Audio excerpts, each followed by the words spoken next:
Before we begin, let us know where you're listening from. After the story, rate it from 1 to 10. Now let's start. The late afternoon sun cast long shadows across Prairie Rose, Nebraska, as Penelope Kincaid stared at the gaping hole in her barn roof.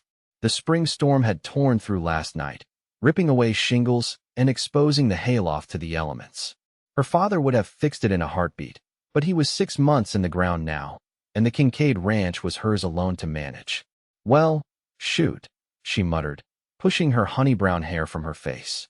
At 26, Penelope, Penny to most, had mastered many skills required for ranch life, but roof repair remained beyond her capabilities. The timing couldn't be worse. With cattle prices dropping and the bank breathing down her neck about her father's outstanding loans, every penny counted. The sound of hoofbeats drew her attention to the dirt road leading to her property. A lone rider approached, his silhouette thin against the setting sun.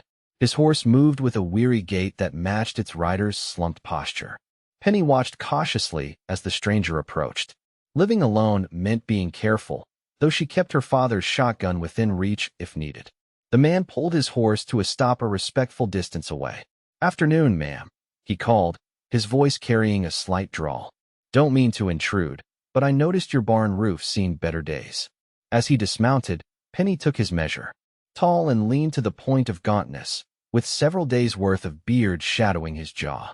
His clothes were trail-worn but clean, and despite his obvious hunger, he carried himself with quiet dignity. When he removed his hat, she noticed striking blue eyes set in a sun-weathered face. "Name's Victor Hammond," he said, holding his hat against his chest. "I've done my share of carpentry work. If you're looking for someone to fix that roof, I could use the work." Penny crossed her arms. "What brings you to Prairie Rose, Mr. Hammond?" A shadow crossed his face. "Just passing through, ma'am. Heading west." "Seems everyone's heading west these days," she replied. "Looking for gold or glory?" A small smile touched his lips. "Neither, ma'am. Just a fresh start." Something in his forthright gaze made Penny trust him, despite her better judgment. "And that roof wouldn't fix itself. I can pay you fair wages for the repair," she said finally, "and provide meals while you work. But I should warn you, I'm not flush with cash."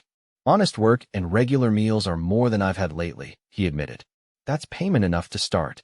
They struck their bargain with a handshake, his calloused palm engulfing her smaller one.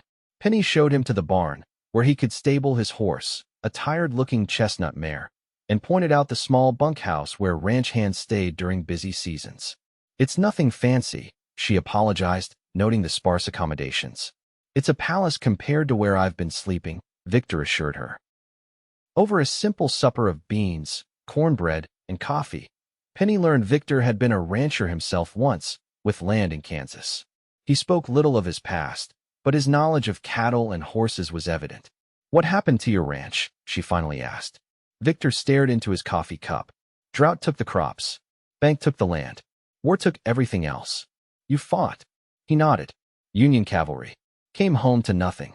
The war between the states had ended 5 years ago, but its shadows still haunted many. Penny had lost 2 brothers to it. "I'm sorry," she said simply. "Life goes on," he replied, though his eyes suggested otherwise. The next morning, Victor was up before dawn, assessing the damaged roof. By the time Penny emerged from the house with breakfast, he'd already hauled lumber from her modest stockpile and was calculating what additional supplies they'd need. "Your father kept good materials," he commented. "We'll need to purchase a few things in town, but not as much as I feared." "How did you know those were my father's supplies?" Penny asked, surprised. Victor's expression softened. "The tools are well used, but meticulously maintained. And there's a JK carved into the handle of that hammer. I assumed that wasn't your handiwork." "James Kincaid," she confirmed. "He passed last winter." "He taught you well," Victor observed, gesturing to the well-maintained ranch around them. "Not many women could keep a place like this running alone." "Not many have to," Penny replied, though she appreciated the recognition. They rode into town together, an outing that raised more than a few eyebrows. Prairie Rose was small enough that everyone knew everyone's business, and the sight of Penelope Kincaid with a stranger caused immediate speculation. At the general store, Martha Jenkins, the owner's wife and town gossip, wasted no time approaching. "Why, Penny Kincaid? Who's your friend?" she asked, eyeing Victor with undisguised curiosity. "This is Mr. Hammond," Penny replied evenly. "He's repairing my barn roof." Martha's eyes narrowed. "Don't believe I've seen you around these parts before, Mr. Hammond." "Just passing through, ma'am," Victor replied politely, his face revealing nothing. "Well, we don't get many strangers since the railroad bypassed us," Martha continued. "What brings you to our little town?" Before Victor could answer, Penny interrupted.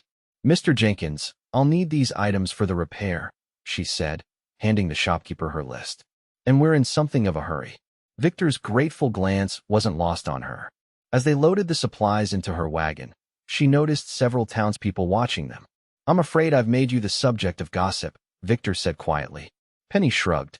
They'd find something to talk about anyway. Last month, it was whether I'd sell the ranch to Edwin Mercer. "Would you?" Victor asked, helping her onto the wagon seat. "Never," she said firmly. "That land has been in my family for 3 generations. Mercer just wants to expand his holdings." The days fell into a rhythm as Victor worked on the roof. He proved to be skilled and efficient, working from sunup to sundown with few breaks. Penny found herself watching him more often than necessary, admiring the sure way he handled tools and materials. For his part, Victor seemed to draw strength from the work. His frame filled out slightly as regular meals restored what the trail had taken from him. In the evenings, he'd help with other chores around the ranch, mending fences, repairing a broken wagon wheel, tending to the horses, refusing to be idle while there was daylight. One evening, as they sat on the porch after supper, Victor asked about the photograph on her mantel. "My family," Penny explained. "My father, mother, and my brothers James Jr. and Thomas. Mother died of fever when I was 12. The boys joined the Union Army. Neither came home." Victor's eyes held a depth of understanding that needed no words. "You've shouldered much." "No more than many," she replied. "What about your family?" A distant look crossed his face. "My parents had a small farm in Ohio. Both gone now. I had a younger sister, Clara. Last I heard, she'd married and moved to California. You don't keep in touch?" Victor shook his head. "We had differences. After the war, I wasn't fit company for anyone, let alone family." The admission hung between them, honest and raw. Penny found herself wanting to reach out, to touch his hand, but restrained herself. "The war changed everyone it touched," she said instead. "Sometimes I don't recognize myself either." Their conversations grew longer each evening, ranging from practical matters of ranch management to deeper discussions of books they'd read and places they'd seen. Victor was surprisingly well educated for a drifting cowboy, and Penny found herself sharing thoughts she'd kept to herself for years. The roof repair progressed steadily, despite occasional spring showers that forced delays. Victor's care for detail impressed Penny. He wasn't just patching the hole, but reinforcing the entire structure. "You're doing more than we agreed," she observed one afternoon, bringing him water as he worked. Victor paused, wiping sweat from his brow. "Doing it right means it'll last. No sense fixing something if it's just going to break again next storm." "Is that your philosophy about everything?" she asked, curious. He considered this.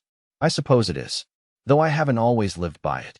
A week into the job, Sheriff Miles Taylor rode out to the ranch, his expression serious as he approached Penny while she worked in the vegetable garden. "Afternoon, Penny," he said, removing his hat. "Heard you've hired some help." Penny straightened, brushing dirt from her hands. "News travels fast." "Small town," Miles replied with a shrug. "This fella have a name?" "Victor Hammond. He's repairing my barn roof. Mind if I have a word with him?" Penny felt a flutter of concern. "Is there a problem, Sheriff?" "Just doing my job," Miles said. "Strangers come through. I like to know who they are." Victor descended from the roof when called, greeting the sheriff with a respectful nod. "Afternoon, Sheriff. What can I do for you?"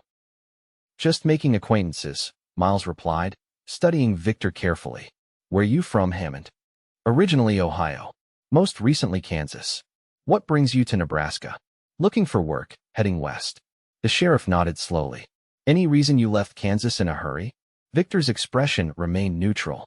"Wasn't in a hurry. Just nothing left for me there." Miles reached into his pocket and unfolded a paper. "Interesting. Got this telegram from the sheriff in Hayes. Says a man matching your description might be wanted for questioning about a shooting." Penny's breath caught in her throat as she looked at Victor.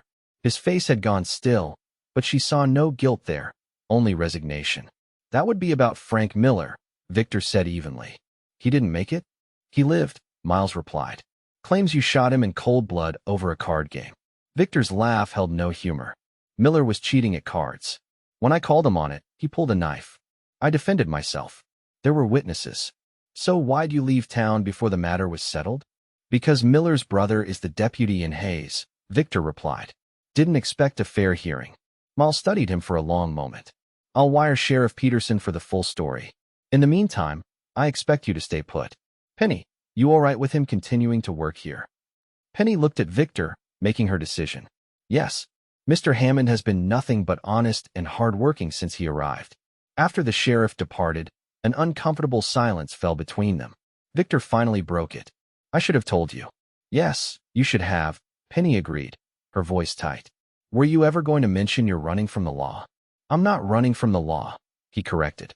I'm avoiding a man with a badge and a grudge who happens to be the brother of someone who tried to kill me. And I'm just supposed to take your word on that? Victor's shoulders slumped. No, you've every right to ask me to leave. I'll understand if you do. Something in his defeated posture made Penny's anger fade. Finish the roof first, she said. We'll see what the sheriff learns from Hayes. That night, dinner was a quiet affair. Afterward, Victor remained on the porch while Penny cleared the table. When she joined him later, she found him looking at the stars. My father used to say you can tell a man's character by how he handles a horse, a handshake, and hard times, she said, sitting beside him. I've seen how you are with all three. Victor glanced at her. And I believe you, she said simply. About Miller and what happened. Relief washed over his features. Thank you. That means more than you know. 2 days later, Sheriff Taylor returned with news. Frank Miller had indeed been caught cheating at cards, and multiple witnesses confirmed he'd drawn a knife on Victor first. The sheriff and Hayes admitted his deputy had personal reasons for wanting Hammond found. You're clear, Miles told Victor. But I'd appreciate knowing how long you plan to stay in Prairie Rose. Victor glanced at Penny before answering. Just until the roof is finished, Sheriff. Then I'll be moving on. The words caused an unexpected pang in Penny's chest. She'd grown accustomed to Victor's presence, his quiet competence, their evening conversations, the way his rare smile transformed his face. That evening, she found him at the corral, watching the sunset. The roof is nearly done, she observed. Victor nodded. Another day, maybe 2. And then you'll leave? She tried to keep her voice neutral. He turned to face her. That was our arrangement. Arrangements can change, she said carefully. Ranch this size needs more than one person to run it properly. Hope flickered in his eyes. Are you offering me a job, Miss Kincaid? I'm considering it, Mr. Hammond, she replied. I could use a foreman. Someone who knows ranching and can handle the men I'll need to hire for Roundup. It's a generous offer, he said. But I don't think the good people of Prairie Rose would approve of me staying on. Since when do you care what people think? A small smile touched his lips. I care what they think of you. The admission hung between them, charged with unspoken feelings. Penny took a step closer. I've spent the last year letting this town decide what's proper for poor, widowed Penny Kincaid, she said, though she'd never actually married. I'm tired of it. This is my ranch, and I'll hire who I please. Victor studied her face. Is that all this is? A business decision? Penny's heart hammered in her chest. No, she admitted. It's not just business. The next morning, Penny rode into town alone. Her destination, the bank, where Edwin Mercer served as president. The wealthy cattle baron had been pressuring her to sell since her father's death, using the outstanding loans as leverage. Miss Kincaid, Mercer greeted her, his smile not reaching his eyes. Have you reconsidered my offer? I have a proposition instead, Penny said, placing a small stack of papers on his desk. I've drawn up a business plan for expanding the Kincaid Ranch. I'm requesting an additional loan to purchase breeding stock. Mercer laughed. You can barely manage the payments on your existing loans. Why would I extend you more credit? Because I've hired an experienced foreman who knows cattle better than most men in this territory, she replied. Together, we can make the ranch profitable again. This would be the drifter you've taken in. Mercer's tone turned condescending. Town's talking about nothing else, Penny. A respectable woman like yourself, harboring a man with a questionable past. Penny leaned forward. Victor Hammond was cleared of any wrongdoing by Sheriff Taylor. And frankly, Edwin, my respectability is none of your concern. It is when you're asking for my bank's money, he countered. I'm afraid I must decline your request. However, my offer to purchase your land stands. In fact, given your situation, I'm willing to forgive your father's debt entirely as part of the sale. Penny stood, gathering her papers. I'll find another way. The Kincaid Ranch is not for sale. Not to you. Not to anyone. As she turned to leave, Mercer called after her. Pride goes before a fall, Penelope. When you're ready to be sensible, my door is open. Victor had finished the roof by the time she returned, the new shingles blending seamlessly with the old. He was loading tools into the barn when she approached. It's done, he said, pride evident in his voice. Should withstand anything short of a tornado now. It looks perfect, she agreed. Have you thought about my offer? Victor set down the toolbox. I have.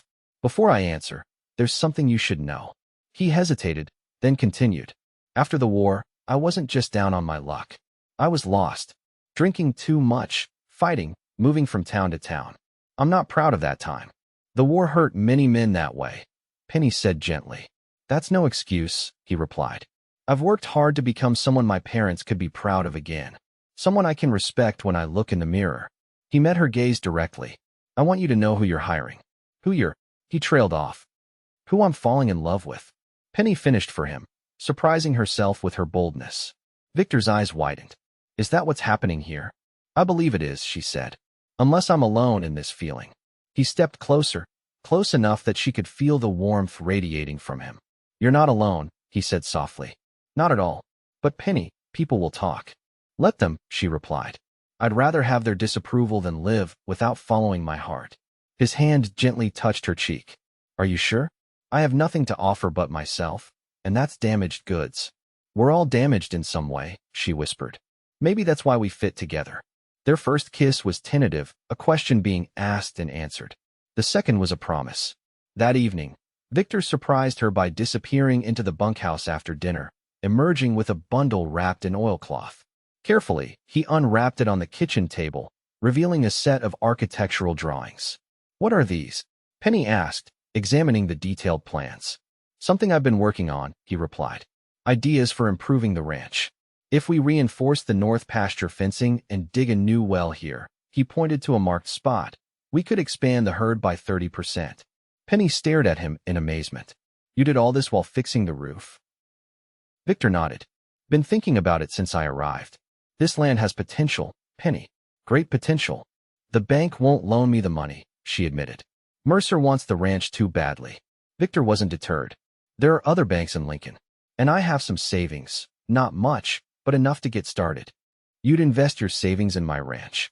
Penny asked, touched by his faith. Our ranch, he corrected. If you'll have me as a partner, as well as a foreman. Penny reached for his hand. I'll have you as whatever you want to be, Victor Hammond.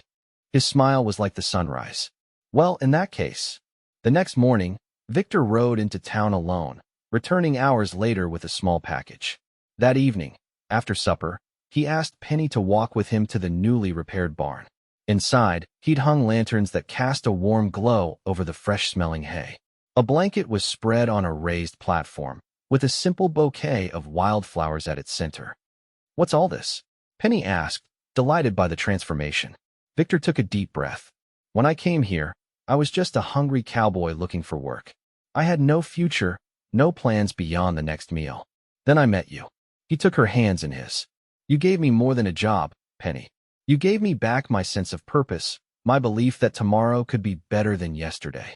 Dropping to one knee, he withdrew a small box from his pocket. I can't offer you wealth or status, but I can offer you my heart, my hands, and everything I am or ever will be.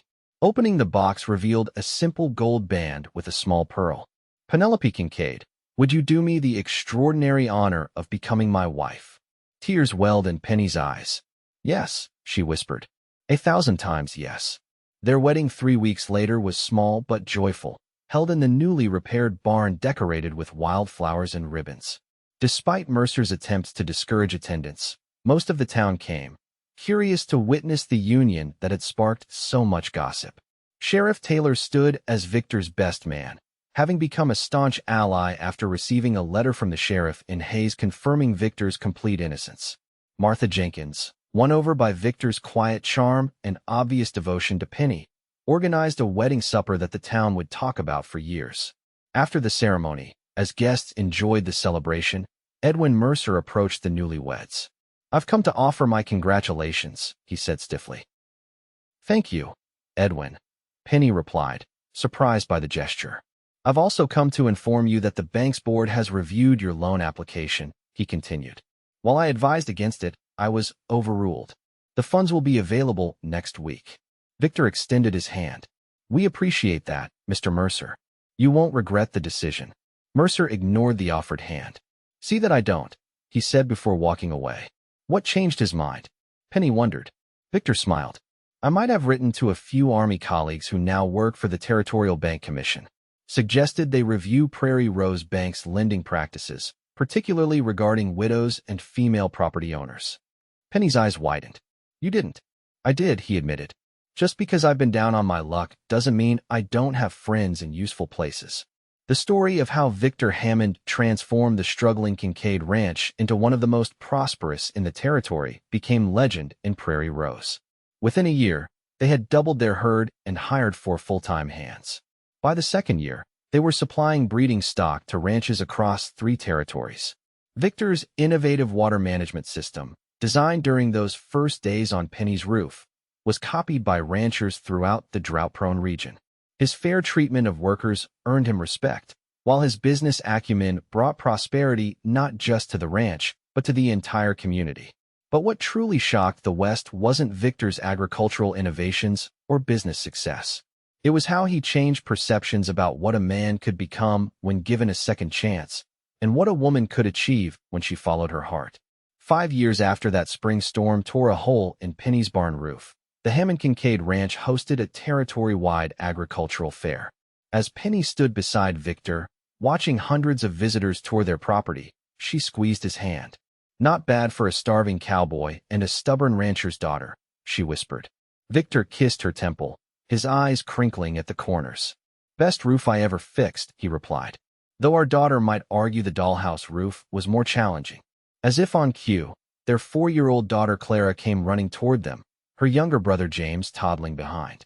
In the golden light of the setting sun, surrounded by the life they'd built together, Penny reflected on how a single decision, to hire a hungry stranger, had changed everything. Sometimes, she knew, the greatest journeys began with the simplest acts of kindness. And in the years to come, whenever someone in the West spoke of Victor and Penelope Hammond, they told of the starving cowboy hired to fix a roof, who ended up building so much more. A family, a legacy, and a love story that would be remembered long after the last shingle weathered away.